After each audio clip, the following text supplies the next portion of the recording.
thinks that he should do his duty, and to impress him takes on his multi-armed form and says, "Now I am become death, the destroyer of worlds."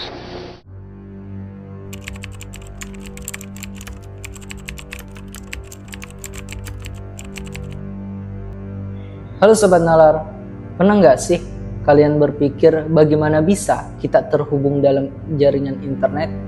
Kok bisa sih ada yang kepikiran nemuin internet?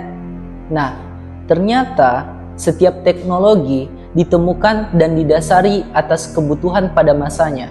Maka apa jadinya jika yang kita butuhkan adalah kemenangan dalam konflik-konflik berdarah?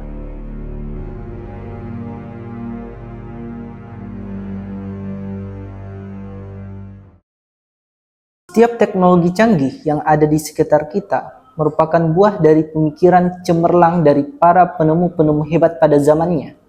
Telepon genggam yang selalu kita bawa merupakan turunan dari telepon yang ditemukan oleh Alexander Graham Bell dari Amerika Serikat pada tahun 1876. Pada akhirnya, teknologi-teknologi tersebut menginspirasi cendekiawan di masa yang akan datang untuk mengembangkan teknologi menjadi secanggih seperti sekarang.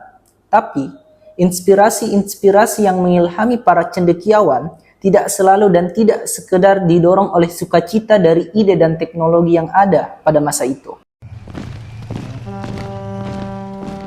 Manusia, sebagai makhluk hidup yang memiliki hasrat berkuasa dan dituntut untuk bertahan hidup pada kondisi alam yang ekstrim, selalu memiliki kecenderungan untuk berkonflik dengan makhluk hidup, bahkan sesamanya. Mengapa demikian? Sejalan dengan teori Tragedy of Commons yang diungkapkan oleh William Forster Lloyd, yang kemudian dikembangkan oleh Garrett Hardin. Teori itu berbicara tentang bagaimana sumber daya yang menjadi kebutuhan dasar seperti pangan dan lahan hidup akan habis dan menimbulkan sisi egoisme pertahanan diri bagi individu atau kelompok yang berbagi ruang hidup. Karena itu, sejak masa primitif manusia berkonflik untuk menjamin keberlangsungan hidupnya, dan secara natural perang menjadi unsur penting bagi perkembangan spesies manusia itu sendiri. Civis pacem parabellum. Barang siapa yang mengindahkan perdamaian, maka bersiaplah untuk berperang. Sebuah frasa Latin yang sudah tidak asing di telinga kita tentang bagaimana perang seolah-olah sudah menjadi bagian dari diri manusia sejak zaman kuno. Sejarah panjang konflik antar manusia ini dapat kamu temukan secara detail dalam berbagai literatur, seperti yang dalam buku Guns, Germs and Steel oleh Jared Diamond atau Sapiens oleh Yuval Noah Harari.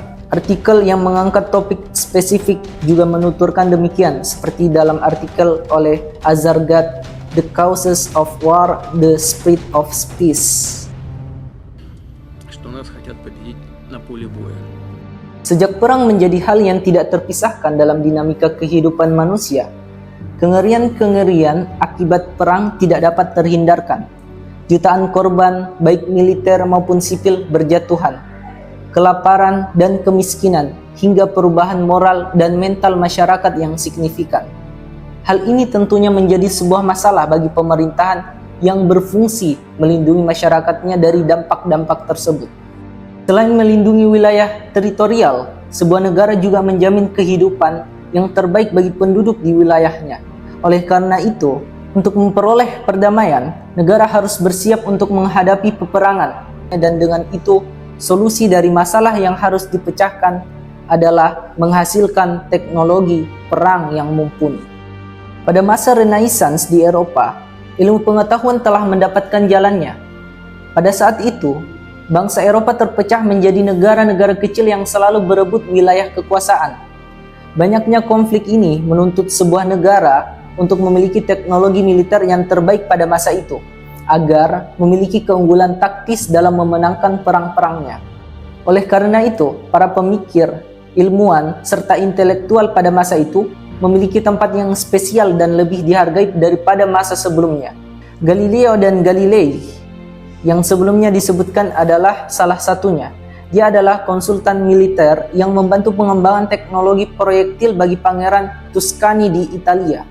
Demikianlah gambaran bagaimana beberapa penemuan-penemuan didorong oleh kepentingan pertahanan bagi sebuah negara. Ja, dann tritt für mich ein, so wie ich für dich eingetreten bin. Seiring berkembangnya ilmu pengetahuan dan teknologi sejak memasuki abad modern, tepatnya pada abad ke-15, teknologi terus mencapai bentuk mutakhirnya.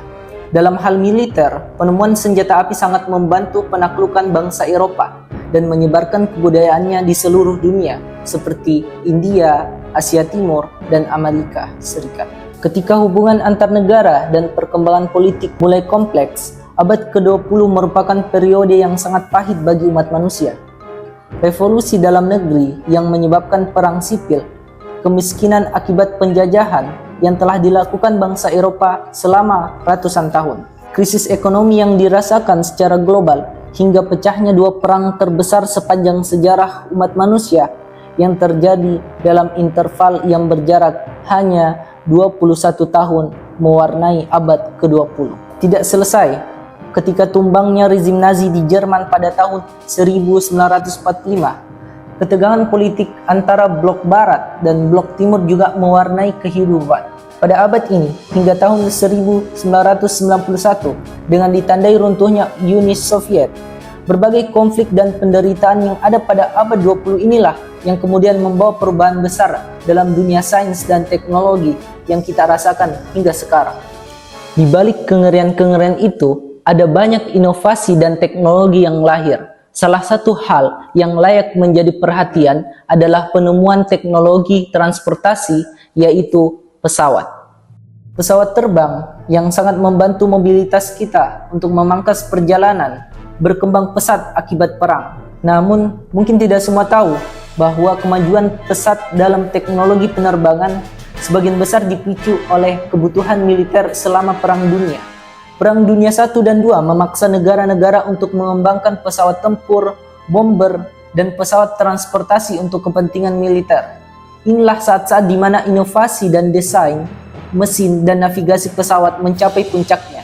Setelah perang, banyak teknologi yang dikembangkan untuk kepentingan militer, diadopsi dan disempurnakan untuk penggunaan sivil.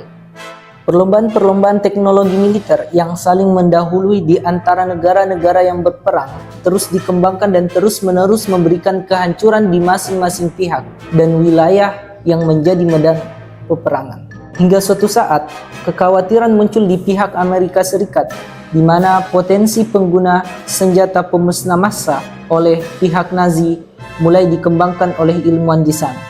Albert Einstein, salah satu yang bersuara terkait kekhawatiran ini, menyurati Presiden Franklin untuk turut mengembangkan teknologi senjata nuklir demi mengimbangi kekuatan militer Jerman. Proyek Manhattan dimulai pada tahun 1942 atas urgensi pengembangan senjata nuklir oleh Amerika Serikat. Proyek utama dilakukan di New Mexico yang dipimpin oleh ilmuwan bernama Julius Robert Oppenheimer. Ilmuwan ini mengembangkan teknologi militer dan mengubah dunia dan pandangan dalam ilmu pengetahuan. Rangkaian tahapan yang mengakhiri proyek besar ini pada 16 Juli 1945 adalah uji coba bom atom pertama di sebuah gurun di New Mexico bernama Trinity. Rangkaian ini menandakan proyek Manhattan telah selesai dan sukses mengembangkan senjata paling dahsyat sepanjang sejarah umat manusia. Selain kesuksesan uji coba, proyek ini menghasilkan dua bom atom lain, yaitu Fat Man dan Needle Boy. Kedua bom atom ini adalah senjata yang dimaksud untuk dipergunakan dalam menandingi kekuatan militer Jerman. Keterlibatan Uni Soviet pada Perang Dunia Kedua di Eropa akibat usaha invasi Jerman ke wilayahnya menjadi faktor yang memukul mundur kekuatan militer Jerman. Pada akhirnya, pada 8 Mei 1945 ditandai dengan pengepungan pasukan Uni Soviet di kota Berlin. Jerman menyerah kepada sekutu dan mengakhiri perang di Eropa. Meskipun Jerman telah menyerah, perang masih tersisa oleh militer Kekaisaran Jepang yang tidak kunjung menyerah di Kepulauan Samudera Pasifik. Keganasan perang di sana benar-benar membuat Amerika Serikat kehilangan banyak sumber dayanya. Didasari oleh faktor ketegangan persaingan dengan Uni Soviet yang telah memenangkan perang serta kekhawatiran akan biaya perang yang semakin meninggi, bom atom pada akhirnya diputuskan untuk dijatuhkan di Jepang. Kekaisaran Jepang akhirnya menyerah tanpa syarat kepada pihak sekutu pada tanggal 15 Agustus 1945, mengakhiri perang paling brutal sepanjang sejarah umat manusia. Ledakan di Hiroshima menjatuhkan korban sejumlah 135.000 jiwa dan di Nagasaki sebesar 64.000 jiwa. Sebagian besar korban jiwa merupakan rakyat sipil penduduk kota yang terbakar oleh panas api ledakan dari buah tangan para ilmuwan cerdas dari negeri di seberang samudera. Sejarah terus mencatat bahwa manusia, makhluk paling cerdas, terus memiliki dorongan untuk saling membinasakan sesamanya, dipenuhi sifat egois dan haus kuasa demi dominasi bagi perbedaan kecil yang ada di antara mereka, menyerukan kejayaan semu di ujung konflik berdarah yang dingin. Sampai kapankah kita harus terdorong untuk melenyapkan sesama kita? Pantaskah kita menggadaikan hati nurani kita dan kehidupan orang lain demi memuaskan golongan kita sendiri?